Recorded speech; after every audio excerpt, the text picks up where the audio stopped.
It is the Corner Booth Podcast here for the week of July 27th. I'm Travis Kriens. We have Marcus Traxler. We have Landon Dierks. Lots of baseball to get to here. End of July. We're about a week out until the amateur baseball tournament makes its return to Mitchell. We got Legion championships to be decided here over the next week. Class A's out in Rapid City, where they should be every year. We talk about where the basketball should be. Class A Legion baseball should always be out in Rapid City. Class B in Madison. We'll get to all that coming up here over the next. Very big of you to say, by the way. What? Rapid City? I feel like you're not a West River guy. No, like I'm not. I don't want to say I'm by. I just where are the best facilities? What makes the most sense? You could have it in Sioux Falls. You can have it at Sioux Falls Stadium. But going out there a couple times, a while ago when Mitchell Post 18 made it. It's the best facility. It's a really nice Fitzgerald Stadium. Sure. It's great for media. I was impressed with the press box and great for the fans. And yeah, it is the best. They have the best team usually, and they have the best press box and the best stadium. We're on basically every 4 years it's there now, pretty much. They had it in 2017, 2022. Now this is 2026. So like what, Watertown last year? Watertown last year, Brookings the year before that, Yankton in 2023. Brandon in 2021, no tournament. The COVID tournament, which I don't have on here, was at Fitzgerald Stadium, so I guess it's 3 times. Mm-hmm. And then Mitchell last in 2019. Brandon Valley, good facility. Mm-hmm. Never been to Yankton. Nice. It looks good. I don't know what they did at Watertown when I was there. That's not a facility that should be hosting anything. No. Obviously. But a lot of baseball to get to. Let's start in the amateur ranks. District 4B, or I guess District 5B. Some weather over the weekend, some weather earlier last week kind of pushed things back. They have finally gotten through those first-round games. Alexandria and Platts on a Monday night in one semifinal. Then you have the Parks and Mudcats and Parks and Rays in another semifinal. We'll see who ends up in the championship game this week. In Platts, a couple games postponed. They've been pushed back, but now we're ready to go. I guess Winter Cologne would be that one team that you're looking for in the losers bracket to kind of get that fifth and final spot. Winter Cologne has Corsica. Tuesday night, you got Mount Vernon and Dimmock Emery. Landon, how do you see that loser side? Winter Cologne loses to Platt last week. Looking for that fifth and final spot, you would say they would be the favorite. Yeah, you definitely would, out of recent history, say that Winter Cologne probably is the strongest of those bunch. I would say. Who's a chance to maybe? I think maybe like Dimmock Emery. Dimmock Emery, Mount Vernon, or Corsica are your 3 other options, really. Because I think, that Dimmock Emery team has so much experience and is used to going to the tournament. They would probably be my second pick. If Winter doesn't come out, I would guess it's Dimmock Emery. It's interesting because I think the Mudcats are stronger this year than they were in past years. The Rays are still very good. Alexandria, is a lock at this point. So Platt is probably the team that, at least in the Final Four, is a little bit surprising, but they have been there the last couple of years too. So it's, this district is always loaded, and so it's not totally surprising that they knocked off Winter Cologne. And yeah, I think those are probably the 5. We'll have to see, if Dimmock Emery can get in there. Mount Vernon, they've had their struggles this year, and it just might not be their year. And unfortunately, I think just Corsica just doesn't have the firepower quite to get in the mix. So I would agree with Landon. I think if you're going to pick one other team to maybe get in there and upset the apple cart here, it might be Dimmock Emery. Which is interesting. One of the few amateur games I've seen during the regular season was down in Corsica on the 4th, or right before the 4th of July, and they handled Platt pretty easily in that game. So. They can put up runs in bunches when they get it going. It's just a matter of getting it going. 5 seems like a good number. Some years there's maybe a team left out, and you're like, well, they would have been good to see. And most of the time it's not less than 5. But if we're weighting which districts should have how many, this should be a district that probably should have 6. There'll be some team that'll be 3 and 10 that gets in from up north and be like, okay. I'm just gonna say it. The Pony Hills is getting 5, and the Sunshine gets 5, and I would probably make that 6 and 4 if it were up to me. In the Corn Belt, you've got PBR and Canova tomorrow. You got Del Rapids Mudcats and Madison. You always have these Hartford Humboldt teams. What was the one that made the run to the, was it the semifinals or the finals last year? Championship, right? Yeah, played Parks and Rays, yep. A couple of young teams. And the year before that, it was the Wood Ducks who made it to the quarters or the semis. Yeah. And the Gamecocks were, 6 outs away from winning the whole thing? And then that's when the Rays made the big rally in the championship game. So, but looking for one of these teams to make a run here through the back end of the bracket here. They both won yesterday. They beat Flandreau. They beat Baltic pretty easily. I wrote it in the preview last week. Like, this is a strange league because the Wood Ducks beat PBR, I think, in the last day of the regular season. Regular season, you don't necessarily know if everybody's got their full roster. The Gamecocks have a few good wins on the season. Obviously, the top 4 teams are generally pretty strong. Madison won this district last season. So, I mean, you always can count on the 2 Del Rapids teams in Canova. So, I mean, then again, they're going to send 7 teams to the state tournament. All of them are going to be pretty dang good. Yeah. In District 3B, Pony Hills, you've got Kimball, White Lake, and Four Corners Wednesday night. In that championship game, you've got Wessington Springs and Burke here tonight looking to advance. So, Kimball, White Lake they've had a pretty good run here the last 5-6 years. They have, and they're in the position to win this district once again. Four Corners deserving to advance as well. It's funny, I think Wessington Springs and Burke are 2 of the teams I would have said was going to get out of this district as well. They're playing tonight. It's not an elimination game necessarily, or I take that back. Maybe it is. Which one? Wessington Springs and Burke. I think it is. I think it is. So one of those teams is going to be out, and I don't know. Wessington Springs knocked out Plankinton last night 10-9. So that was an elimination game. Yeah, Plankinton's This out. is not an elimination game because the loser goes to Thursday. That's the last chance game. So yes, there's neither, and I think both of these teams have a good chance of making it, even in this position. The Parkston Mudcats are 2-0 against the Rays this year. A couple close games, a 1-run game, a 2-run game. You had Jake Hilloyd throw 8 innings versus Dimmick Emery last night. Thoughts on the Parkston Rays, this defending champ? Probably not a lot of people are going to pick them this year. Nobody picked them last year. Nobody picked them last year. And they had a good regular season, and they've been dominant. But I'm sure it's going to be a lot to do with how the bracket plays out. If they can, avoid an Alexandria, if they can avoid the Mudcats until later on in this tournament. How do you shape up the Parkston Rays here? Just kind of under the radar yet again. Nobody's going to really say, they're going to make a semifinal run. And we saw them last year. I mean, you got Jake Helloy. That's a good start. Absolutely. I think they're maybe a little bit worse, if you want to frame it that way, than they were a year ago, but I still think they're almost equally as dangerous. I mean, they have practically the entire roster back. They have a lot of good players, and I think one thing that helps them is they are still among the youngest teams out there. When you have to go out and win 5 games in 13 days or 12 days, whatever it is. I mean, I would imagine that being the younger bodies helps. I truly believe that. And some of these guys are still playing in college, where you might have a weekend where you're playing 5 games in a series against somebody somewhere, where you're playing a doubleheader, and a standalone game on a Friday, Saturday, Sunday. So they're used to kind of a grindy type schedule. I think, when they want to turn it on, I think they're as dangerous as anybody. Somebody may have been spraying corn all day, Marcus. Yeah, they got to play. They got to pitch. That's absolutely true. I remember us talking last year about how difficult their draw was because they played Madison and then they played Del Rapids PBR. So normally I would say, well, watch out for whatever their draw is, but they demonstrated last season that maybe doesn't matter as much. And I think just what I would consider to be random championship games we've had the last few years, when it was Platte, Del Rapids PBR 2 years ago, last year, Rays against Gamecocks. I mean, nobody's picking those. So I think nobody's sitting here today saying there's absolutely a dominant number 1 team that cannot be touched, like an Alexandria from 8 years ago or whatever. So I think that makes the whole tournament wide open. And so can the 4th best team in the Sunshine, or whatever it ends up, I guess the Rays were 3rd, which is where they ended last season as well.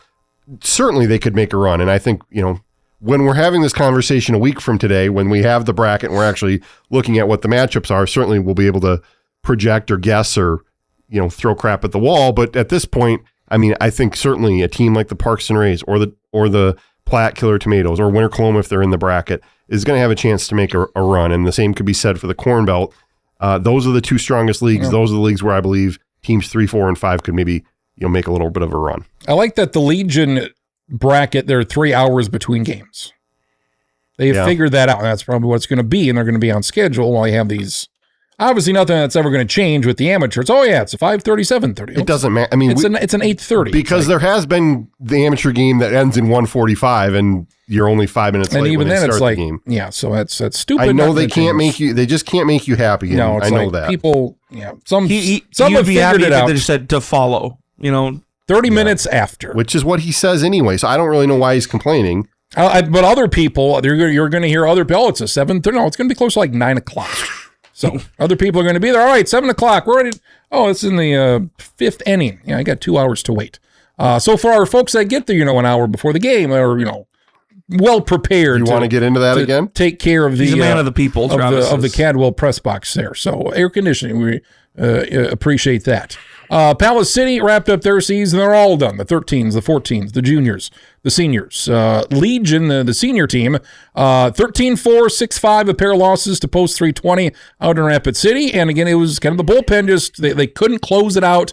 7th inning all year. They had pretty good starting pitching, a little bit of offense. But yeah, as we talked about numerous times during the spring and during the summer, just that one inning, those final 3 outs, you're looking for somebody to close the door, and that kind of happened here on Saturday. It did. I think you got to give a lot of credit to Rapid City Post 320 as well.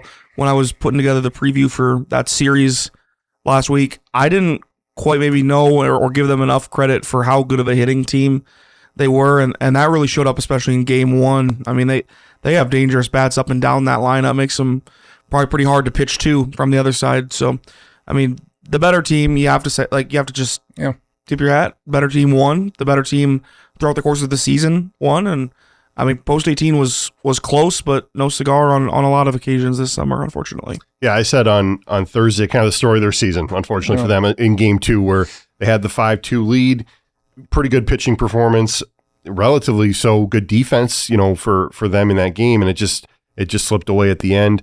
Again, like Landon's saying, a credit to 320's offense, which I think sometimes we forget that there's two sides of a coin. We always talk about pitching and defense, but if you just want to put the offense, the foot to the pedal or the pedal to the foot or whatever on your offense and go and rack up some runs, you're going to be a tough team to beat, especially in Legion baseball. So they're going to be a really tough out, I think, for anybody that they end up running into, because much like Post 22, which obviously gets all the attention, 320 plays a pretty broad schedule as well and goes out and challenges themselves. And as we talked about a week ago, they have some very nice athletes on that team, so I would expect them to be a factor. Class A Legion starts Tuesday in Rapid City. The only road team to advance last week was the 10-seed Watertown knocking off Pier, and we saw Watertown should have won the spring championship versus Brandon Valley. They'll be the 10-seed taking on the 1-seed Post 22, but anybody there going to challenge Post 22? You got Sioux Falls West as the 2, Yankton as the 3, Brandon Valley as the 4. Do they lose a game in this tournament? I mean, I would say it's certainly possible, but you look at what their record, I forget what it was, in season. They didn't play a ton of in-season games, but it wasn't like 10-2 or 11-1 or something like that. So that would seem to indicate that it's going to be hard for them to be knocked off. But I think Watertown's a very interesting first-round opponent, just because we know that they've got a Brandon Valley in the second round, perhaps. Pretty good roster. Yeah. Brookings has been up for the challenge in this Legion season, and going back previously, I think the game of the first round to me could be this Yankton 320 game in the first round. We'll see. So I would say it's more likely that they will drop one. They have been down. I think Sioux Falls West is really good too. Yeah. I mean, that's maybe understating it, considering they're the 2 seed, right? Yeah. But I think there's plenty of teams that are capable of beating them in a one-off scenario. It's just kind of the luck of the draw at that point. When you're playing one standalone game to move on, I mean, it's tough. Yeah. On both teams, for that matter. I just look at it from the standpoint of Post 22 has been dominant before, and they found themselves in an elimination scenario, first, second round, and having to win their way through it. So it's not inconceivable that would happen again. You talked about things that you like. A thing that I like that this is seeded based on the regular season. The Class B tournament is not seeded, and I understand why, because too many variables involved. But and once you get to double elimination, once teams get beat, the seeding goes out the window anyway. But I like that, at least to start things off, we're going kind of based on the regular season.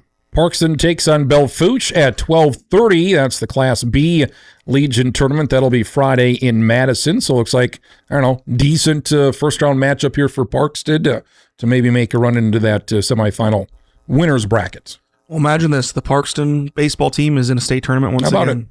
They're just so consistent. I think that's a testament to the programs that get run down there, both honestly during the high school season as well as the summer Legion season, because they kind of feed off one another.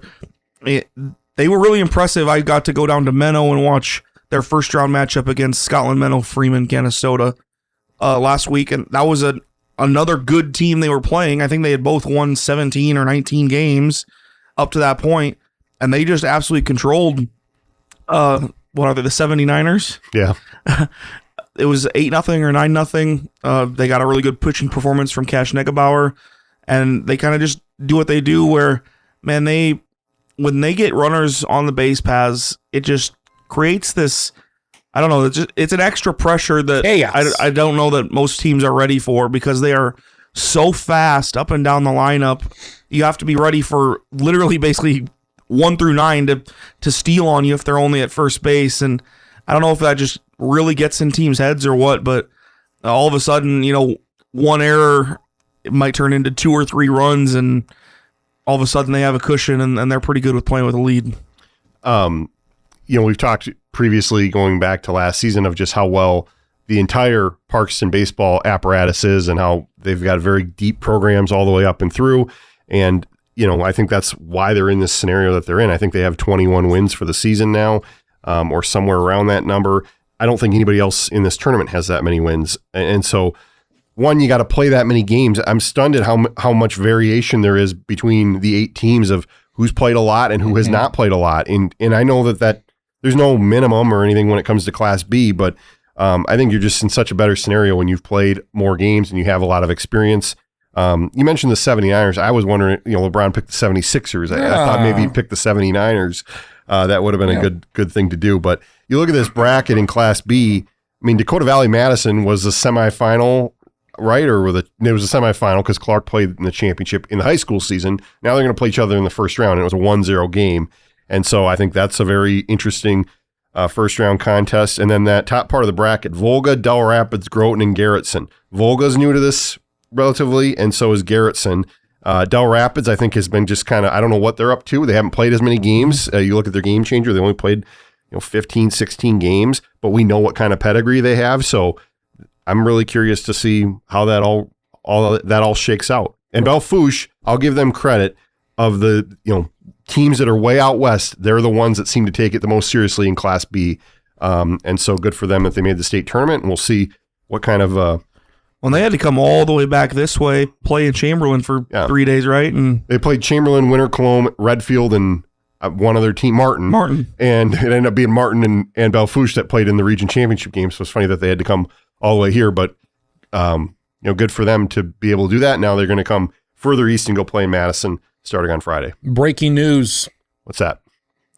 Brad Tucker of Rapid City named to the Baseball Umpires Hall of Fame. That's huge. Congrats to Brad. Dakota Wesleyan alum in 81. Grew up near Wood, South Dakota. Not familiar with Wood. Down by Winter. Get a map, Travis. Wood High School, R.I.P. But they've won a state football title recently. No, in the playoff era. In the 1981 or very shortly after that. 6-man. 2-man give and go. So there's that. Been to Madison for baseball? What do they got up there? Well, this is the field that they share with pretty good. Dakota State. I don't think they have a grandstand. I don't know how big. I don't think the press box is super big, but yeah. I haven't been up there. I've never been there for a game. So Legion baseball state tournaments coming up here this week. You made a trip to the just outside the Twin Cities. Some golf at 3M Open. New 21-year-old Jackson Koivunen. Is that correct? Koivunen. 21-year-old. You tried to make it too fancy. Yeah. Voon. Yeah. Sweden native, right? You're not wearing he's from the U.S. Yeah. You're not wearing your War Eagle jacket today because he is a product of Auburn. It is 100 degrees out. He could have gone pro last year. He went back because he wanted to win a national championship with Auburn, and he did. He did. They were the team champion. I don't know if he won the individual title, honestly, but he's supposed to be the next big thing. He's from California, and I guess he was sort of raised in a public golf setting. He wasn't a country club kid, so I always like to hear that. But took the third career start. Third career PGA Tour as a PGA Tour professional. I think he had a couple starts before that. Did play in the U.S. Open, was the low amateur there, but very impressive. I was there on Friday, and I saw him hit a ball into the water on the par 5 ninth hole. 18th hole is his ninth hole of the day, and he made one bogey after that point. I think he had 15 birdies and 2 eagles, and the guy was playing pretty fearless, taking on these par 5 chances that you had at the course there. It's not the toughest course, as anybody would tell you, in terms of the professional ranks, but to have Scotty Scheffler breathing down your neck and to be able to hold him off, pretty impressive from the kid. Scotty Scheffler with a 9 under 63 yesterday. After we're naming him the kid too? Anybody younger than me is the kid. Okay. So, All right, good. Well, a lot of people. I am the kid. So Landon's the kid. The kid. Which I've told him that before, and he likes kid. to poo-poo it. But I mean, come on. 1.6 million for that. So I should, whatever his bank account was before. It's doing better.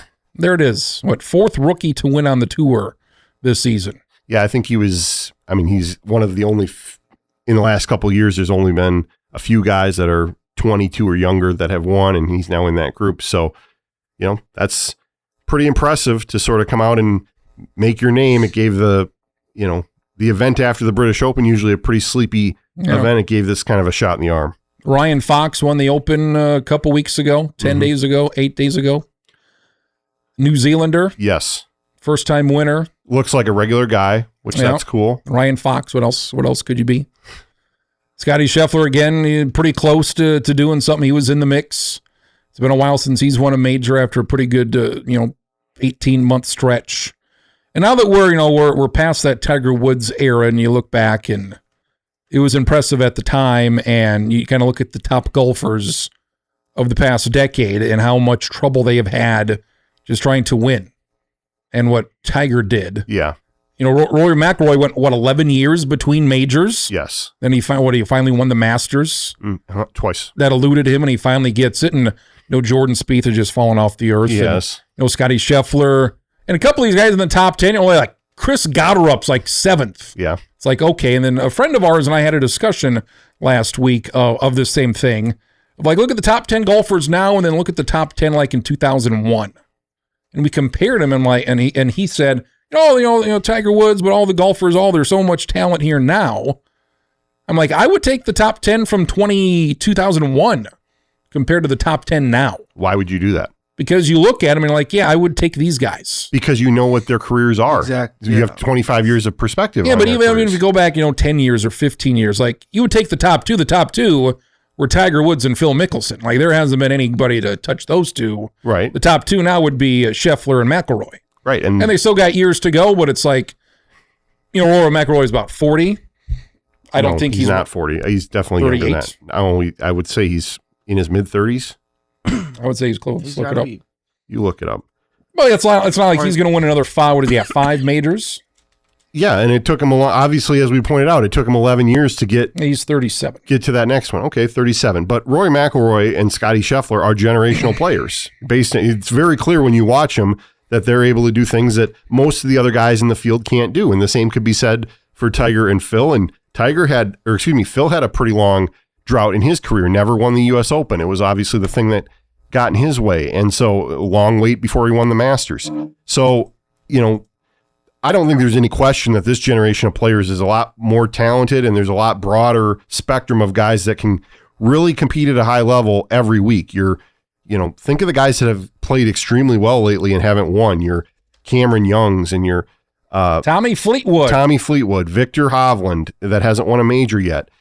So there's just a lot of, it shows a lot that a guy like Ryan Fox, Brian Harmon a few years ago, these guys that up J.J. Spawn last year at the U.S. Open, it's very deep. It's hard to win. Rory McIlroy going 11 years without winning a major. When you only get 4 cracks at them every year, and if you're not on your game, those things slip away. And we do judge it based on the majors. But already with the Jackson Koiven talk, it naturally makes people want to overreact and be like, well, how many majors is he going to win? It's like it's going to be a lot fewer than you think he's going to win because they're really hard to pull off. And I mean, if we think that Mark O'Mara and I don't know who else, Mark Calcavecchia, David Duval just fell off the earth. He was a comet. I mean, he was amazing for a couple of years, and then.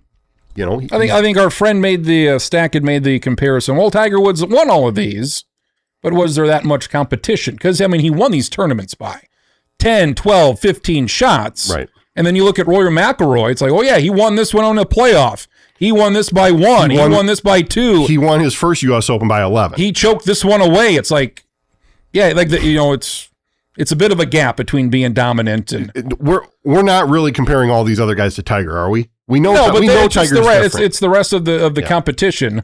But even like your tip top, like your number one golfers, it's like, yeah, in Scotty Scheffler, he has won his majors pretty comfortably. Scotty Scheffler is dominant. Scotty Scheffler and Rory are a lot closer to Tiger than people would realize. But I mean, it's Tiger and Tiger and everybody else. Yeah, I'm not saying it's not, but I mean, I'd say they're closer to Phil Mickelson. I mean, they're not better than he is or he was. Phil Mickelson had 6 majors? Scotty and 6. Rory are very close behind. Yeah. Because you had David Duval, Ernie Els, Sergio Garcia, Vijay Singh, Retief Goosen, some other guys there 25 years ago. I don't follow golf nearly as closely as you guys do, so I had to look it up to make sure I was going to speak intelligently. But you opened this, or very early on in your remarks, Travis, you said it's been so long since Scotty Scheffler won a major. He won 2 last season. Year. Yeah. Mm-hmm. So he went a season without a major. I guess that's. And this was the stat. What was it? We opened last year. What was the Open he won and the both PGA? The Open and the PGA last year. So that was 2 in a row. I guess there's a U.S. Open in the middle, but 2 of the 4 last year. He has 10 top 4 finishes in his last 16 starts. Mm-hmm. Has not won in that span. But any golfer on tour would take 10 top 4 finishes in his last 16 starts, and I think he's got 6 second place finishes, and the guys he's lost to are all pretty good. I guess he lost to Jackson Koiven, who's probably the least accomplished of all of them now at this point. But read that list of guys you read off there. The old guys? Or yeah, that you listed right there at the end. 2001, David Duval, Ernie Els. So David Duval, how many did he won 1 major? He won the Open, I think. Yeah. Vijay Singh, you mentioned, I think he won 2 majors. Ernie Els, he went 4 Ernie or so? Els was 4. Sergio Garcia finally won 1. It took him a long time. So what are we talking? Well, you're talking about Rory Vijay Singh won. And Scotty. Scotty's got what? Scotty's got 5. 5. We're talking about the guys other than the top. Right. No, he's got 4. Just the rest of the field. That was the top 2. But in both eras are pretty significantly much better. Like Tiger did to those people, else. When Rory and Scotty wins, that takes food off the table for everybody else. And so by the very nature of the sport, there's only going to be a certain number of guys that can be at the top of this pile. And again, the scarcity of the majors is what makes them interesting and what makes us all pay attention. Like the whole purpose of this was to boost Tigers.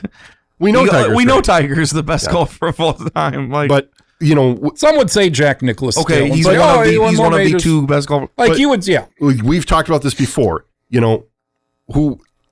Jack Nicklaus has 18 major wins. He also had a gazillion second places. Yeah, it was way more. And I give Scotty credit. I know those are not all majors, but like if you're always first or second or in the top 5, it's a lot better. In the golf podcasting world, they like to talk about Wikipedia yellows, the people that sneak in there and get top 5s and top 10s. And Scotty is not doing that. And Rory to a certain extent as well. Hey, you had Rory. Those first 2 were, he won by 8 strokes, his first 2 majors. And then the last, he won by 1. He won in a playoff. He won by 1. He won by 2. It just, very, very difficult to put it away. So, all right. Golf talk. Coming up, we got trade deadline. We got baseball. We got a week to go. The Twins, see if they can add some more pitching, another reliever. We'll see what the Brewers need. The Brewers need some pitchers as well, perhaps. They just got one. They just got a guy. And then they said, we don't like Lance McCullers. Okay, well. We get rid of you. So they need pitching as well. So we'll talk some baseball trade deadline coming up. They're the best staff in baseball. If you're going to have your best pitcher throw 4 to 5 innings, you probably need some pitchers. What do you mean? I mean, they were up 8-1. After the break. Yeah, after the break. It's brought to you by Jimmy John's, James Valley Landscape Solutions, and Merlin's Restaurant of Mitchell. At Jimmy John's, we don't make sandwiches. We make the sandwich of sandwiches. We use fresh veggies because we don't hate salads. We just feel bad for them. We make our sandwiches exactly how you want because you're the one who's eating it. And we bake bread all day, every day because stale bread isn't bread. It's croutons. Sandwich history is written by the victors. Good thing we have legible handwriting. Jimmy John's, the sandwich of sandwiches. Order pickup or delivery on the app. Hey, this is Dylan with James Valley Garden Center. We have all the garden needs covered, from flashy annuals, hardy trees, vibrant shrubs, and gorgeous perennials, all ready for you to create a beautiful and vibrant garden. Speaking of vibrant, have you seen the cool round purple flowers on Main Street Mitchell? It's called allium, and it's part of the onion family. We have them in now if you want to add them to your garden. James Valley Garden Center, 600 West Spruce. Let's go outside.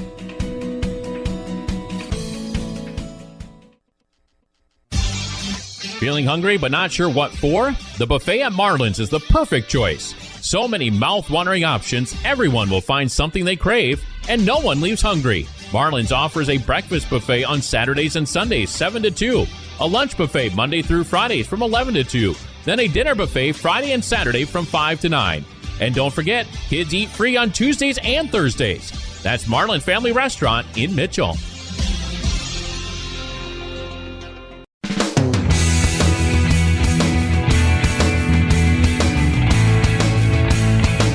It is the Corner Booth Podcast. Again, we're getting some new sponsors, some different sponsors. We're coming up on a new season with August around the corner. We'll have our high school football preview here in a couple weeks, but we thank Jimmy John's, James Valley Landscape Solutions, and Marlin's Family Restaurants. Trade deadline 1 week from today. It's on a Monday. It's on August 3rd. Don't like that. You don't like July 31st. That's what you I need like. it on the 31st. That's what I like. Always on the 31st. Twins are one game back here. Cleveland's in the mix. Cleveland has that final wild card spot at the moment. Seattle and Texas and the Boston Red Sox, the Houston Astros, a host of teams. The Tigers lurking in the background. Twins got back on track. They split with Cleveland. They've won 4 out of 5. They take 2 out of 3 from the A's. Certainly offense. You don't need to add any offense. You don't need to add any bats. They still lead the American League in runs. Marcus, what are you looking forward to as far as pitching, bullpen, maybe some starting pitching for some depth? Joe Ryan, arm fatigue. Starting pitching is deep, but that's been tested with numerous injuries. They've certainly made changes to the bullpen, and this bullpen has been a lot better here for quite some time now. Good 6-8 week stretch here. The bullpen's not bad now. Well, I don't know if we said it a year ago, but I definitely thought it of there was a lot of freaking out about trading all these bullpen guys away, but it's very clear the bullpen can be rebuilt easy to find them. The quickest. And so that's good. It's probably not perfect. I definitely would be up for 1 or 2 more arms in that sense, but starting pitching over the last month now has become a bigger priority because of the guys that have been hurt. And so, and even, they just brought back Connor Prelip. He hasn't been the healthiest either. So I wonder about that. And nobody's saying you got to go out and get an ace pitcher, but a number 3 and number 4 would be really helpful here. So that'd be interesting to watch. I think, just comparing it to last year, I think it's interesting where, and I'm stealing this point from Aaron Gleeman, just straight up, in the middle of that Cleveland series, you lose the first 2 games. Last year it went south in this period right before the trade deadline that kind of pointed to you to being sellers. They salvaged those 2 games. Now they're in this 6-game stretch where they're playing the two of the worst teams in the American League. They take 2 out of 3 from the A's, and now they're going to play Kansas City. Ideally, you take 2 of 3 from them. All of a sudden, you are in a position where your playoff odds are better, and potentially you're in a position where you're in this sort of, I would be in the mild buy category. We don't need to go crazy because I'm not under any illusions that this team's going to win the World Series, but if you're there, you might as well go for it. Tom Pohlad has indicated that when it makes sense, he wants to be, contending. It makes sense right now. They're right there in terms of the wild card and certainly the division as well. If things break right, so I am a buyer guy, but I also think, is there any chance you're keeping Ryan Jeffers? I would say probably not. So if it makes sense to trade him, I'm not opposed to that at all. And I could see people freaking out if they do that, but to me, it makes a lot of sense to be on a partial buy, maybe with some relief help and maybe a starting pitcher. You give them to the Yankees, you give them to Tampa Bay, and they give you that starting pitching, that bullpen help that you need right away. Not prospects, but guys that, you can plug in right away. Because, Ryan Jeffers is a nice-to-have player, good guy in the lineup, bats, but, if you don't think you're going to keep him, let's maximize the value while you can right here. They could keep him and give him a qualifying offer. That'd be $23 million, And very rarely do players accept that. And I doubt he would either. You don't think he would be interested 1 year, in $23 million? For 1 year, I think he'd probably go the free agent route. Because he would get paid more than that, you think? Yeah, I mean, it'd be probably not more than that per year, but it'd be a longer deal. I think maybe 4 or 5, 6 years for $100 million. And in his scenario, with whatever's going to happen with this work stoppage, CBA, you want that money. Might be wise to take that. $23 million all of a sudden could maybe end up to be 10 or 12. Yeah.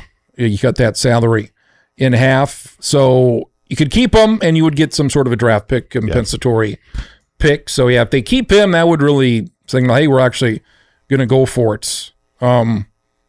Landon, despite the Twins being a game out, game under 500, how poor the American League has been is this year to say, hey, we're going to go for it despite being under 500.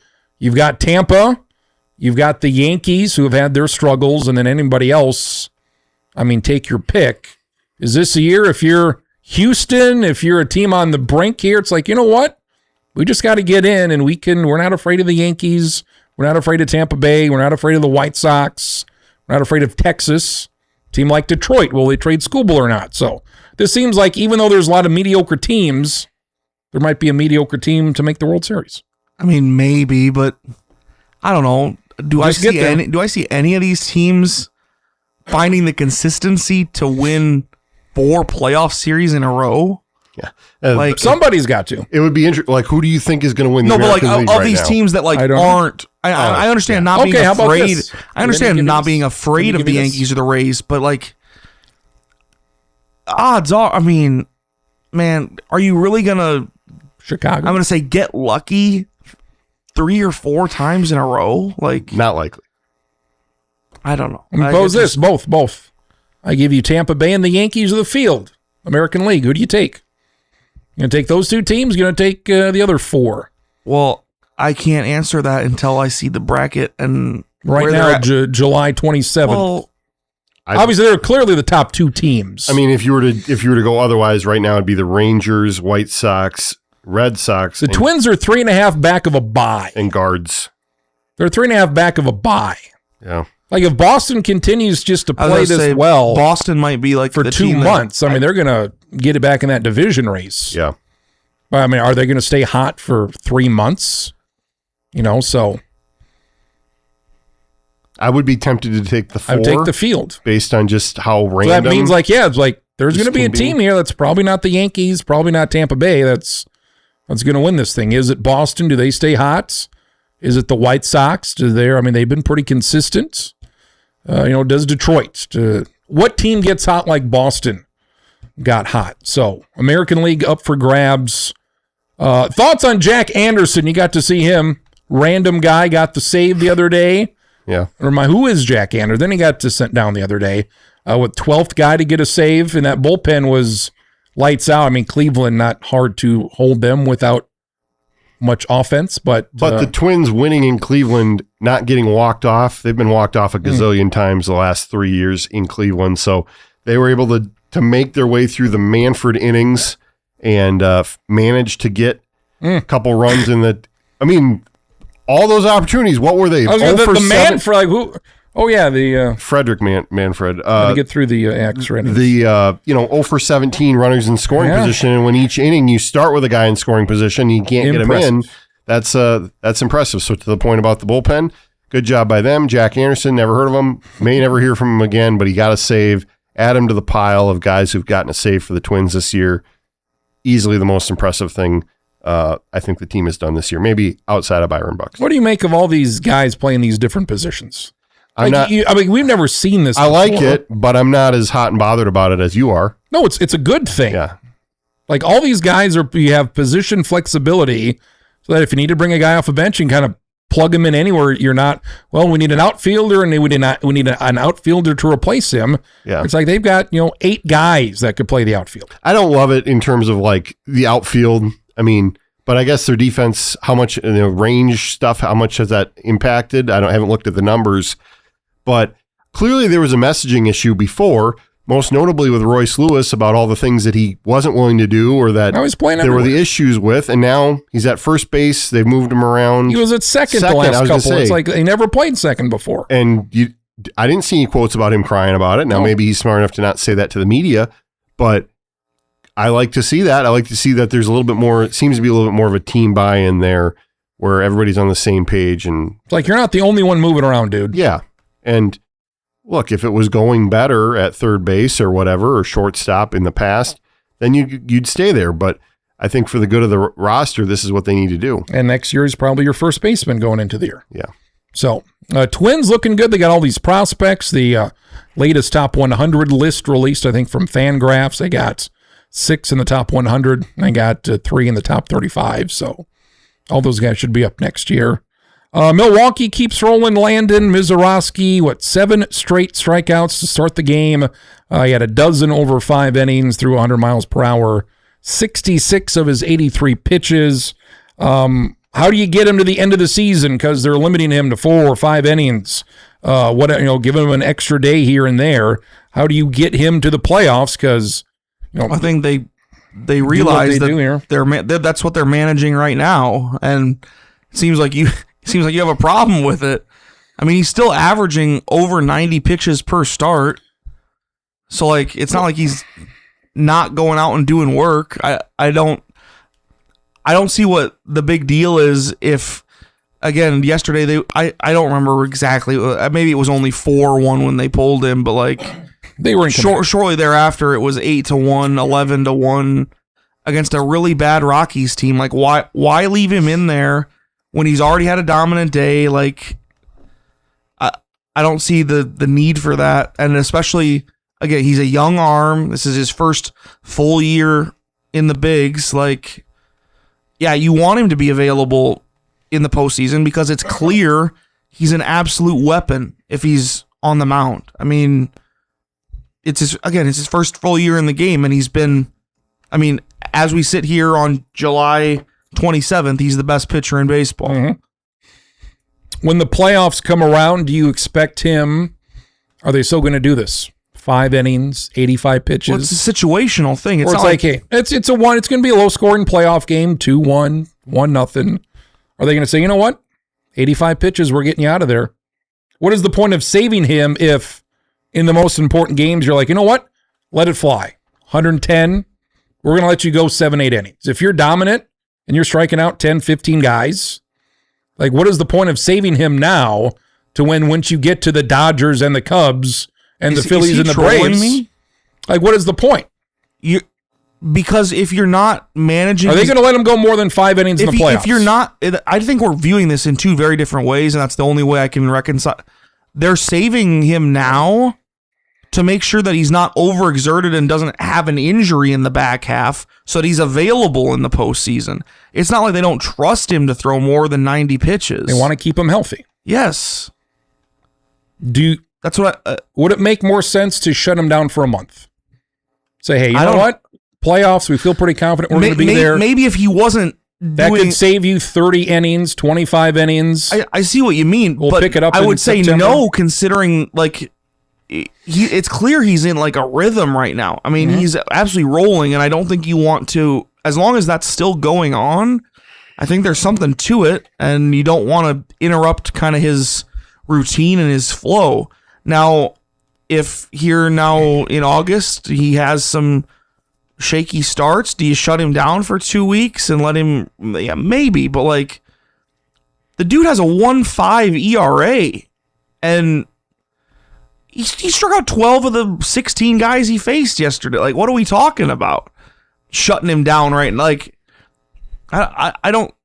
I just don't see. I don't see where you're going with some of these questions. I'm not lying. I'm not trying to. This line of questioning. I mean, what is his routine? They're trying to manage. They're trying. Am I making sense? Yeah, they're trying to manage his innings. They're trying to manage because this is the thing. You throw hard and guys get hurt. There's the natural conflict there of you've got this young stud. He's an amazing pitcher. You want to preserve that as long as you can. The Brewers know very well that nothing right now really matters. It's about the postseason, so you want to have Mizorowski. Are you going to extend him when you get to the playoffs? No, I don't think so. Okay, but you're going to get 5 innings. 5 innings, 90 pitches. Give it to the bullpen. So what are you saving him for then? You're going to save him 1 inning for the Rockies in July. so you can pitch an extra inning against the Cubs in October? Yes. But will they do that, though? I don't know. I hope so. I hope they do that. Because a lot of these You teams, act like he's only gone 5 innings the whole season. pretty much, yes. I mean, a lot of his starts, I will admit, are 6 innings or like. He doesn't go more than 6, like nobody does, but he doesn't. Nobody does. So, okay, so once you get to the playoffs, point? Why not? Okay, So you want to just run him into the ground right now and like No. I think the whole thing is the injury management because he got hurt last year. And like they realized that like maybe we ran him out the gates too fast as a rookie. Like this kid is potentially generational, clearly generational with like what he can do in terms of the velocity and whatnot. He's the best pitcher I've ever seen. Yes. Maybe we have to save him from himself a little bit here, and make sure that he's not wearing himself out by August 31st, because there's still. Ideally in our season, 2 months to go. Yeah. At that point. I think it's lesson learned from last season. It seems like Pat Murphy's pretty smart. Seems like the Brewers front office is pretty smart. I got to think they've probably got a plan. If they don't have a plan up until now, they will have a plan over the last couple months of the season because they're cruising right now and they should be in good position to, win the division, have the positioning in the playoffs. So I think, the question needs to be, what are you going to do in September, especially if you've got things locked up? Yeah, it would be stupid to probably 4 innings starts, 4 or 5 innings. Or you're just giving. Probably, they're going to have that week off for the bye. Yeah. So you can set it. I guess a broader sense, can anything be done? We've had Mizorowski, we had a lot of guys. You kind of we want to limit their innings because they're getting to a certain point here in the second half of the season. We don't want them to go from 80 innings to 160 innings over the course of the year. Is there a way like, okay, Mizorowski or whoever else, a couple years from now, can he throw 180 innings? It's like, okay, the expectation is we're going to get you to a point and we're just going to let you free. But part of it is also the velocity.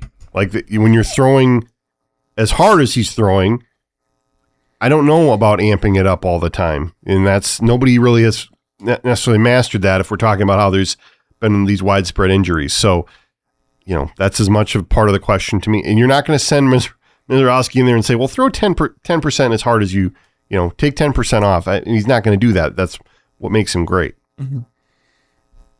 How do you feel about the Brewers rotation?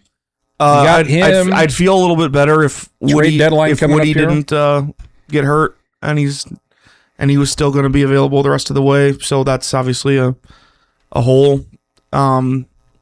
So if they want to go out and get another back end starter, like that'd be fine. But I mean, it's largely been the best pitching staff in baseball for a lot of the season, in my opinion. Yeah. So if it's not broke, don't. I mean, clearly at their best, and I know that trust me, I understand that things can go wrong because I watched Devin Williams implode. He knows because he's seen it. And I loved Devin Williams when he was a Brewer. I know that Uribe and McGill are not infallible, but when they're close to their best, they're both really, really good. And so you have guys that can kind of handle 7, 8, and 9. So if you can just get to that point in the game in a good spot, I feel pretty good about the Brewers' chances to win games. I mean, that. Mm-hmm. I think what's interesting is what sort of starting pitcher market is there going to be in terms of trades. We talked about Skubal last week. Joe Ryan he's off. I mean, but I would have to think people are going to sniff around, and the arm thing, is that going to scare teams away? A bad start versus Cleveland. Bad's 6 home runs. Worst that was of his career. Notable. But then after that point, who else is out there for guys to want to go get? You would know the list better than me. But that next tier of guys, if those guys aren't available, that their price goes up, and that makes the whole asking thing. Is it going to be a feeding frenzy on August 3rd? Like, I don't know. It may not necessarily develop that way in terms of the starting pitching. People will freak out, but let's say Skubal goes to the Dodgers. Yeah. How much of a poo-poo is that going to? Oh, they had it again. It's like, well, they do. I'd be a little upset about it, but like, what are you going to do? Until the rules change next year and we don't have baseball because of it, this is the way it's going to be. And look, the big market teams are always going to have an advantage. That's true in almost every sport except the NFL.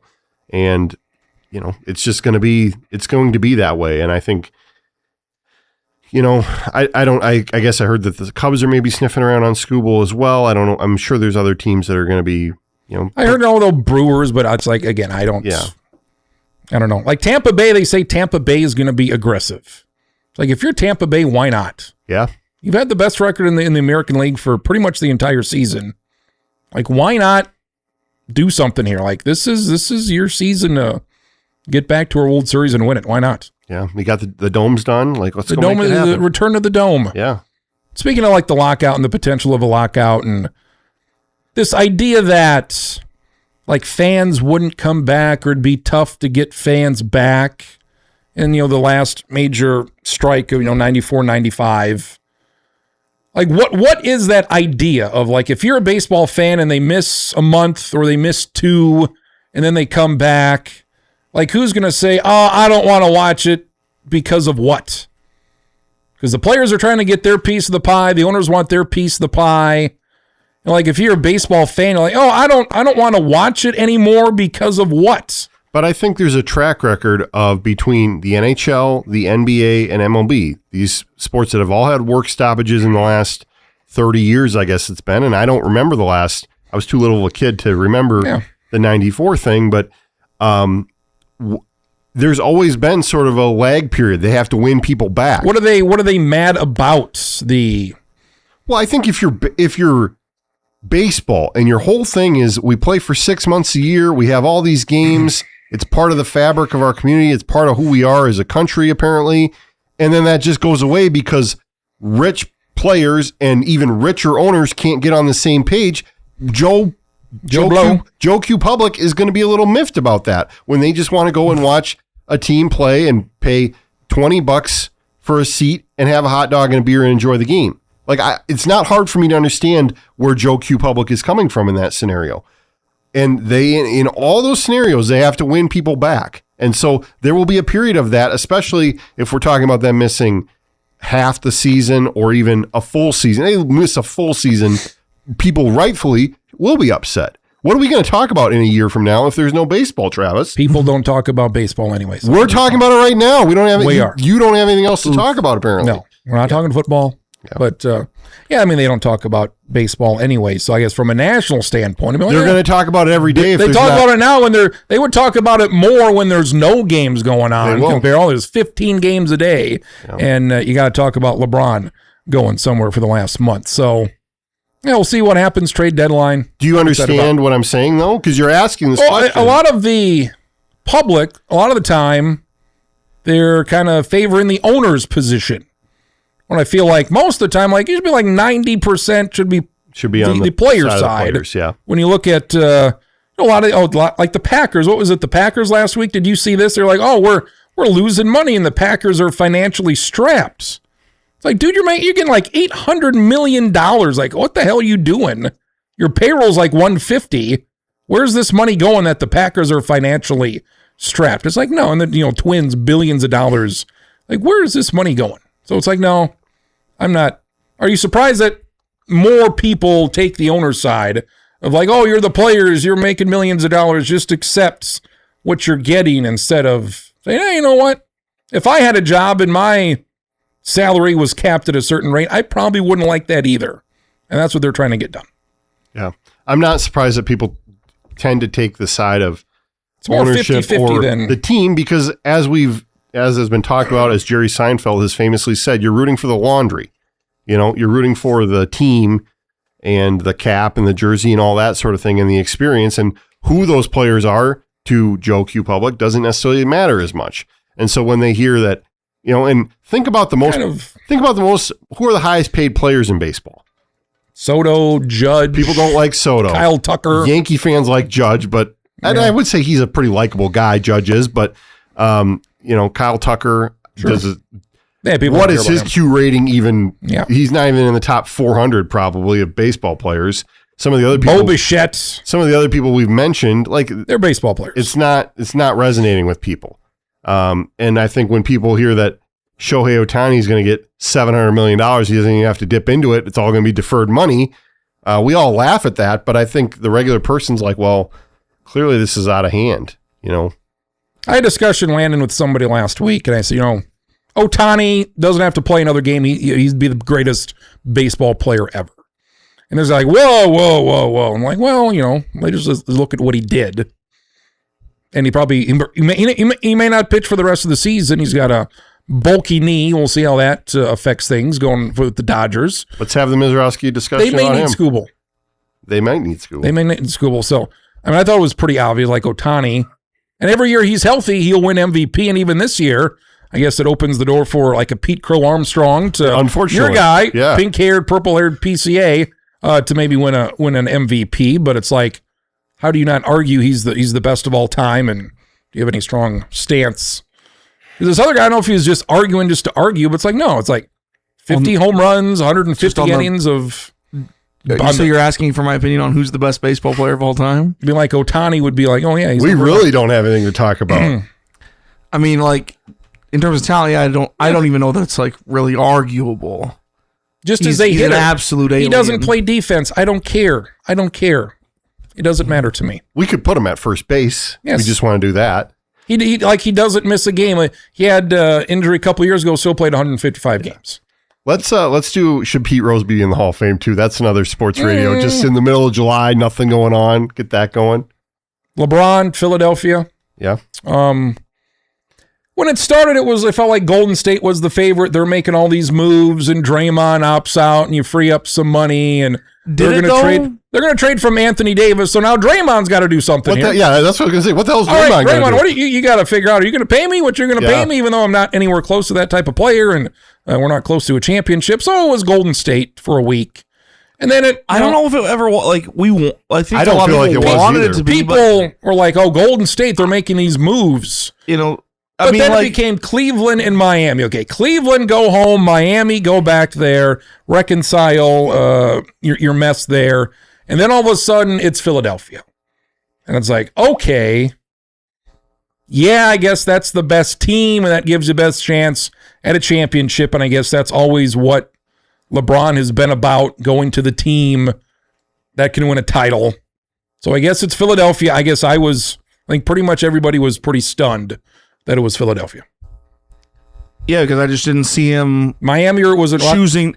And it's a weird thing, right? Because we're seeing there's no connection there.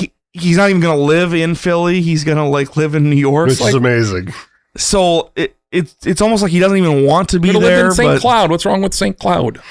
It's even further north. Very, very odd. Not in terms of any basketball wise. No, you look at because it was like L.A. Oh, he could still live in L.A. and then go to San Francisco. Exactly. So I understand the commute if you the basketball feels weird to say that. But in terms of basketball, I mean, that team all of a sudden is on paper very, very good, and kind of makes sense too when you talk about Maxey, Edgecombe, Brown, LeBron, and Joel Embiid. I mean, there's a world in the not so distant past where that was your East All-Star starting lineup, or it could have been. Three of them. You know what I mean? Yeah, 4 of them. Just very interesting. It's obviously it has a lot to do with the fact that LeBron just decided he's not going to get paid, but it's you look at that lineup and you're like, how did Philly come up with all that money? Yeah. It's going to be really interesting to see once they actually get on the court, but it might be a situation that this to me feels, in terms of just expectation, this feels like the 16-17 Warriors, where it's holy smoke, if you don't win the title, oh yeah, holy, you've done something way wrong, because on paper that team's, miles better than everybody else. We've had all this discussion about how great the West has been, and now the East is really interesting, obviously, and you go with the Heat, the Knicks, the Celtics, the Cavs are probably reeling at this point. Raptors are in the mix. Now you got the 76ers who, if they weren't for real before, you got to think they're going to be for real now. So, and that's not changing the equation of what the Spurs. The process, Marcus, you had to wait 12 Here years. we are. The process. Is this it 12 cashing years. in? Is it over? I don't even know. I couldn't tell for all these years what exactly was happening with the process. So I'm glad we've gotten some sort of resolution. Why did you throw with the that. Raptors in there? Kawhi Why? Leonard. That's not happening. Well, that's true. It's on hold. It's on hold. It'll happen. And maybe it won't. Like they were talking about, if he goes to the Raptors, we're going to penalize Toronto. It's like, why? They had nothing to do with any of this. That would be hilarious. Also, we're 10 months no, into that's this investigation. Get this done. That's like if you What listen if he to goes listen to like the Bill Simmons like Yeah. the NBA maybe is doing some wrong in a way by Kawhi Leonard because like apparently they're putting this poison pill out there where like If you trade if for you him, trade him like we're letting it be known that whoever gets him is going to be punished as well. And so like they want to disincentivize anyone for trading for him. What's interesting is that this took a week to come out, basically. this trade was done for weeks. Right. And so even your Oh, yeah, insiders by the that way, know no, everything, no. that didn't come out until a week later. How is that? So it's a poison pill that nobody knew about until... Apparently the Raptors also didn't know about it. Exactly. That's what I mean. Because the Raptors probably wouldn't have done this if they knew. And I assume it will happen at some point. Could have here. saved themselves some embarrassment. I agree with Landon. I don't know that it will. I think it will. I'll bet you ham dinner for Easter. Ham dinner. What who do they have to talk to? They're 10 months into this investigation. The company is no longer. Yeah. Who else do they have to talk to? Why does this take 10 months? I don't know. And nobody knows. They're just kicking the can down. Like, hey, let's do this. A couple more. So, LeBron goes to Philadelphia. If Jaylen Brown's not there, he probably doesn't go there, right? This is all because the Celtics traded Jaylen Brown for peanuts. Like, he's not going for Paul George and Embiid. I mean, Boston, again, that trade, Very strange. not a good trade. Well, they had to do it. No, they didn't. But Brad Stevens in said, some we can't afford this anymore. In some even ways, though, they had to do it. Yeah. well, then don't give Jaylen Brown $70 million 2 years it ago. wasn't the money. We talked about this.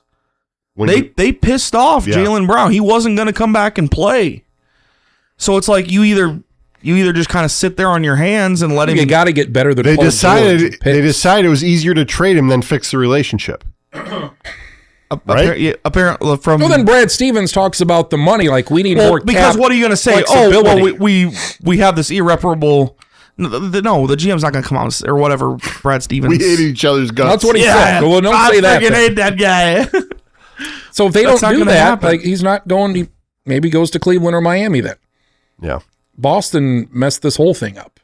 Or maybe he goes to Golden State where he clearly had one. Yeah, maybe. Do you have anything else on your card? I just came up with something here. Yeah, Eastern Conference much more interesting. Yeah. Seemed like the West, you got the two teams at the top. You know, in Minnesota, they were there. They tried. It's like that was never. Now they don't want to go to the East. Too many teams over there. Well, yeah, I don't want to say in the Stay West. in the West. So, like, it was a nice dream. Oh, LeBron, and I'm sure it would have been fine, and it would have been a nice fit. What do you think about the Lakers? What is their prospect now? They're terrible. Yeah. They're fine. I mean, Luka gets to run the show, I guess. They've been but- Reeves, yeah. Did I tell As you far- this? This is not, to be clear, this is not my wording. Yeah. But with all the moves they did, it was make the Lakers white again. Yeah. Yeah, I mean, like, It was. with LeBron title jumping, does that, whatever legacy is 42, 41, it's like it was just a constant of he went to this team, then he went to that team, and then he went to this team, and then he went to that team with the goal of winning a championship, and he did get 4 of them. And it was just like, Jesus, like, you're the dude. Like, what are you, like, he was really that first to do that. It's emblematic of the era. Durant followed, like Steph Curry didn't go anywhere. You had like Garnett and Ray Allen weren't like, oh, you're the best player. They were all-stars, and they went to Boston. It's happened before, Yeah. but it really seemed like, man, you're not going to stay in Cleveland and get this thing done. But It he was went, just kinda but he like, went back. And then he went back, and then he left again. It's like, Yeah. really? Then he went to the Lakers just to kind of waste away for 8 years of, Nobody wants For to me, acknowledge like, it, but he did win a title. it taints things. It's like, And now he's doing it one more time. I thought Cleveland would have been the perfect spot But if you've already left Cleveland twice, why would you go back? for goodwill. Like, good. Hey, I'm going to go back to Cleveland. They one love more him time. in Cleveland because he won him a title. It's not like they didn't get anything out of it. And They got one. I understand what you're talking about, but to me, I mean, I'm not banking on him winning a title because it's hard to do, and I probably don't think he will. He's already, made the move around. But if he wins it in one more place, that is his legacy. His legacy is that he was a title-winning player. You were able to build these teams around him because 5 titles is better than 4. So, and it's not like Cleveland's bad. They made the conference finals last year. Was it 2 years ago? They won like 65 games. They were the 1 seed. So it's like you got Donovan Mitchell, you got Jared Allen, you got some dudes. Yeah.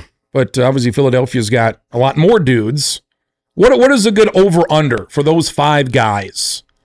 Are they going to play more than 15 times together? LeBron, he only played 60 games last year. Embiid's got his issues. You might be right about that. You're not worried about the young guys, but it's like, okay, is Embiid going to miss 30 games? So will this team ever come together? I don't know. Anything else, Marcus? You had something on the tip of your tongue. Yeah. So I was thinking about what is maybe one, if you had, everybody has their bucket list, their things that they want to do, ideally in the rest of their life. What is the one sports thing that you want to go do or win see? Dust V's fantasy baseball. I can't believe you've league. never won it. I've been twice. Like twice. What is maybe the one thing in the sports realm that you would like to go see, that you haven't seen, or maybe it would be really hard to pull one off? thing, or is I'd be interested in hearing a top 3 if you have it. Like all 30 baseball stadiums. Yeah, that's high a collection. That's high on my list. Like I would count. It's not just one of them. I would count checking off more of them as one thing for me. I think going to the Masters would be very high on my list. Landon, what is maybe top tier for you? I mean, you guys know I love college sports, and I would love to go to the Final Four and or the college football national championship game. As somebody, we've both been to a Final Four. I'd put the Final Four over the college football just because it's 3 games instead of 1, but I'm just curious what's on your guys' list. And like for me, Landon's the number 1 soccer fan here. I'm number 2. Travis is number 3. Number 7. I definitely had some FOMO of not being at a World Cup game. God willing, in 2038, maybe it'll happen. But where's it in 2038? It's probably going to come back. Is it coming back here again? Be back. Well, because technically everywhere else is. And because FIFA likes money, Travis. Ah. Well, so like they have the rule that it can't go to like the same continent, or like it has to rotate continents. Where else are you going to put it? Well, because next World Cup is like the 100th anniversary of the first World Cup. So they're not only playing it in Spain, Portugal, and Morocco, which knocks out Europe and Africa. Oh, wow. They're playing 1 game each in Argentina, Uruguay, and Brazil. And that knocks it out? So that knocks out South America. Those 3 matches. Then the next one... They're saying Saudi Arabia. The next one is in Saudi Arabia, which knocks out Asia Pacific. So then it has to come back to North America. Yeah. So it'd have to come back in 2030. They'll just make the rules. They'll rip it up. They'll do whatever they have to do to get Brazil. it here. I mean, they made so much money off this that it will be back. And then maybe in the non-sports, one thing that's out there in the world that you would want to see. What else? I would say like this would have to be very like I wouldn't want to just go to like a random Super Bowl, but if I got to see the Steelers in the Super Bowl, that might be my one just because I'm like of all the sports and teams that like I enjoy watching, like the Steelers are like my one like ride or die team. Like your favorite team in a championship. Yeah. I feel like of all of them, I would like to see the Twins in the World Series. Yes. I don't need to. The Wolves. If I was offered tickets to the Vikings in the Super Bowl, would I go? Probably. But you get press past that. TV the NFL is a TV sport. I've watched all but 5 Vikings games all time on TV. So I'm okay watching the Super Bowl with people that care about the Vikings. I'd be fine with that. That playoff game we went to against the Yankees, that was fun. Yes. That was just a playoff.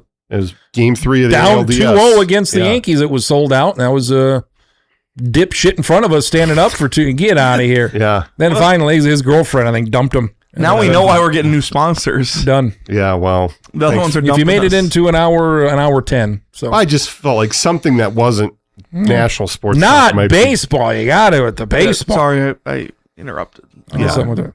Yeah. The baseball stadiums, I've been thinking about that. What are the next priorities for me on that list? What do you think is the next one that you've not been to that? I think Fenway Park is the next Wow, priority that's for me. that's a trip. That's a trip. I'd have to make an effort. Maybe a plane ride. I'd want to do the Big Ten football stadiums. I've done 3 of them now: Iowa, Nebraska, and Minnesota. I haven't been to the other ones, but I just have the 2, Nebraska. and I'm the real stadiums, yes. not Rutgers in Maryland. I mean, sure, I'll go to USC. I'd go to UCLA, Rutgers. I would. but not willingly. Against my will, I'm not. Nah, give me Rutgers on like a Thursday night. Yeah, that's Who are true. they playing? Illinois? Washington. They're playing somebody on national television if it's a Thursday Maryland? night. But it's been a big deal the last couple of years. Last year the Gophers went to Oregon. I mean, that was a cool place to see a game. They go to Washington this year, the sailgating that's there. Like, those are destination trips that people like. That's been a benefit of the Big Ten's expansion. So. What a benefit. You're, that you guys both know I like Tennessee. I'd like to go see a game at Tennessee at some point. Have you seen the stadium? I've never been to Tennessee. You've been there. You've been there. No, never been. Nashville, all that stuff. Yeah. East and West. U.S. Open. U.S. Open tennis. for tennis. Tennis. Yeah. A WrestleMania. SummerSlam's this week. I thought you'd be going to that. Life got in the way. 2 nights. The tickets, I don't know. How much are the tickets? They're getting more reasonable. I think $75 gets you in it, okay. but you're up there. Yeah. Like, under the Final Four, you're up there. It's You like, got to bring the binocs. Yeah. do I want to watch this? Not that bad. So, Yeah. no, it was a good thought. Well, who is that? So, What is your next highest priority ballpark? Because how many do you have checked off? I don't know. Got Metrodome, R.I.P. Yeah, that's Turner good. Field, R.I.P. Yeah, that's good. Those are good ones to have. Ain't happening. Turner Field's still there, but not going to see Georgia Georgia State anytime soon. Wrigley Field will be number 1. You've been there though. Twice. Yeah. Miller Park, I'll call it. Yeah, I've been there. Coors Field, just the beer sponsors. Kansas City, St. Louis. I think Another those- beer one. Mm-hmm. Detroit, Comerica. I think that's it. Okay. 8. So after that, which one would you want to see the most? Like Chicago would be the closest. Yeah. The White Sox. Yeah, Fenway Park would be cool to see. I don't think I'm getting there. Yeah, I mean everything else would have to be a drive somewhere. Yeah. Yeah, you're going to do a West Coast, Seattle. Can knock off a bunch in California. I know. Vegas would probably be, might be realistic. Vegas. You should try to make it to the Sacramento. There's the ballpark people. They've been trying to make it there because obviously that one's not going to be around for as long. It is on my list of things to do. I would like to ride the bus and hit 7 of these with the tour groups that do this, because otherwise I don't know how I would be able to do it. Even though you've been to St. Louis? I've been to St. Louis. I've been to Kansas City. I've a lot of the What's same the ones closest? you've been. Just Comiskey Park is the closest. That'd be the closest I haven't been to. Right field down. Comiskey Park. And then I've been to some of them not on game Definitely days. not I've been to Comiskey Park. Seattle. I've been to San Francisco, but I'm not counting those. I wasn't there when there was a game. I've seen San Francisco. Yeah. I've not been Cleveland. game. I was there when there wasn't a game. seen Cleveland. Yeah. Qualcomm, you never made it to Qualcomm. Yeah. I'm just here to talk about Qualcomm. Dang. Maybe it's too late in the year. We're getting busy, but maybe next week would be that week stadium talk. Yeah. Olympic Stadium's still standing Yeah. in Montreal. I've never been. There was a guy that does videos looking at these stadiums, and like Olympic Stadium is the biggest mess of all time. And from the start. Just the construction Yeah. process, it took like Yeah. 10, 15 years to get it done. They had the first retractable roof, and it They basically tried, it's and it never was worked. just $1 billion disaster. So maybe next week, stadium talk. Also I love stadium talk. in terms of like what might be most doable, Houston. My uncle lives in Houston. I'd like to go Houston against the Twins. Like to fly down the there. Astrodome. The whatever. Still the heck it's standing. called. Yeah. Could just go and look at it. I would like to do that. Yeah. We made the loop. We made, this was like 10 years ago, Target Field, Milwaukee, Detroit, Football Hall of Fame. I like how you just said Milwaukee to Detroit, like that's a short trip. We went to Chicago he from took Milwaukee, then Chicago. He took the then ferry Detroit. from Milwaukee to Muskegon. Yeah. He did not go through Chicago. He said screw Milwaukee, it. Chicago, and then up to Detroit, and then Hall of Fame. Like, there's this mini ocean in the way called Lake Michigan. Went to Cedar Rapids Colonel. That was an impromptu on the way. We're going through Iowa. Yeah. No reason to go to Iowa. Eastern side of Iowa. Royce Lewis was there. Let's check that out. I have family that is in southeast Wisconsin, and they have a lake place that's not far away from Beloit, and they have the Sky Snappers? Carp. I would like the Sky What happened Carp to the now. Snappers? What happened? They nuked them. So Yeah. I'd like that might be my next most realistic minor league team to get crossed off, because really I You only been to have Omaha? I have Omaha and the Saints. Those are the only two I've ever been to. Nashville Sound, Milwaukee Brewers. Minor leagues, I gotta make some more inroads there. I've looked at the Tulsa, Oklahoma City. There's a few not far away, Arkansas, Springfield, Missouri, that area. You could maybe cross off a bunch, but it's like, do I want to dedicate a You gotta, week and hopefully doing they're that? all at home, and it's like you gotta coordinate that. During the COVID spring football season, could have gone seen the Frisco Rough Riders. I know. That's a stadium I've seen, but yeah, hasn't worked out. No competition. Should bring up the weather, because it's the Midwest after all, and the humidity this week. And if we're going to talk about the weather every week and we don't talk about it this week, that's a problem. No, this is what 112, 113 on the heat index for Mitchell. Did you see that with Saturday, Wagner Sunday? on Saturday? What happened Somebody to said it was Wagner? 132 heat I don't index. know about that. I don't It know was- about that either, but that's what I saw. The hot spot was Yankton. Yankton was at 120 on Saturday. It got up to 124 with the heat index. 7 o'clock Saturday night in Mitchell, it was 95 degrees. Heat index was just shy of, or the dew point was just shy of 80, and that ended up being like a 113. So I went outside just before the storms come, which weren't much storms here. Hit Sioux Falls pretty hard, and T in northwest Iowa. But just to go outside and experience that humidity. Like, we got back from my parents' house Saturday. Like, yeah, it feels very hot. It feels very humid. Like, oh, yeah, this isn't, it's a 102, it's a 103. No, it's a 113 on the heat index, that's about as high as I remember. There's maybe one or two other instances where I remember an 80 dew point and a damn near 115 on the heat index. Are you saying you didn't enjoy Arts in the Park? We did not go. Yeah. Did not go. Dang. Just, one guy passed out, I saw. Yeah, I mean, that's not good. So my brother and I, we were at the golf on Friday, and it was very nice. There was a great breeze. Any smoke? Really manageable. No, not really. Couldn't tell me smoke. I think they've got that 35% contained now. Good. But we basically said, like, I wouldn't want to be here on Saturday or Sunday. And then there's the footage of Ted Scott handing this guy laying on the ground, like, well, here's Scotty's water, or my water bottle that you need clearly more than I do. And that guy just flat on his back, out. I mean, you got to be prepared if you're going to go out. I will say that was not dangerous. That was not a well operated tournament in terms of having water. You go to a lot of events where there's water stations now. How was the rodeo last week? Rodeo seemed to be pretty good for water, and it was hot, but I mean, it was fine. It wasn't this hot. But. No, it wasn't this hot, and that wasn't bad at all. But when the dew point is the same as the temperature, which it has been overnight. This morning on Monday, it was 76 and 76. Yeah, I had seen, I don't remember when it was, but 82 and 82. And it's just like, that's not good. 80 is. Yeah, it's bad. And I want to say oppressive, but there's something other than that. And you can feel it. Like, you go outside, like you're saying, I was up at 6 a.m. this morning to make it this way, and it was bad. It was as sticky as it could be. I mean, just terrible. A good day weekend not to go outside. Stay inside, Landon. And I did, but for a different reason. You did. But I also, like, you always hear this thing of like, oh man, I can't stand the winters here. And I'm sure. Are more people starting to turn on this here? I don't know, but I mean, in 6 months, people are going to be like, oh man, I wish it was summer. And it's just like, it's a product of living here. You get both.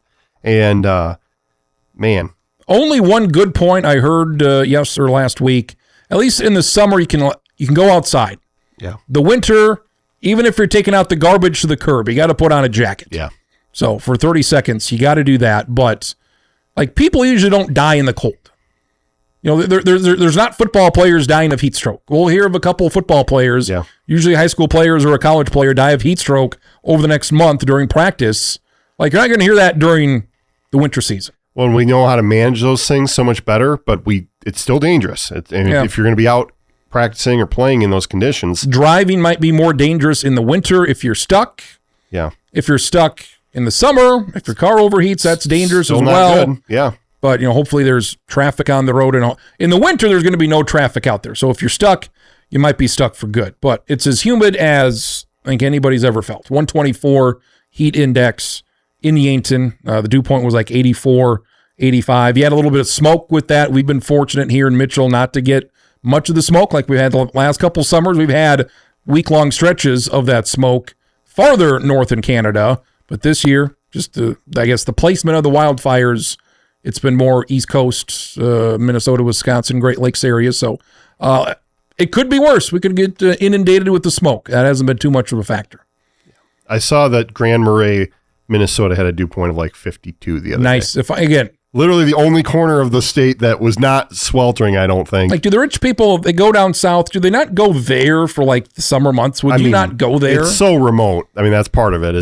Just Duluth, whatever, the whole coast. Yeah, it's pretty great. Kello was on with the weather, of course. Got to make a note of this, my weather blog. Yeah. Saturday, they were on. Normal good coverage. You had 80, 90 mile per hour winds in the Sioux Falls area. It's hitting the big cities. Limbs. There were significant tree damage. A lot of damage. Dakota News Now was not on. It's like, how are you not on?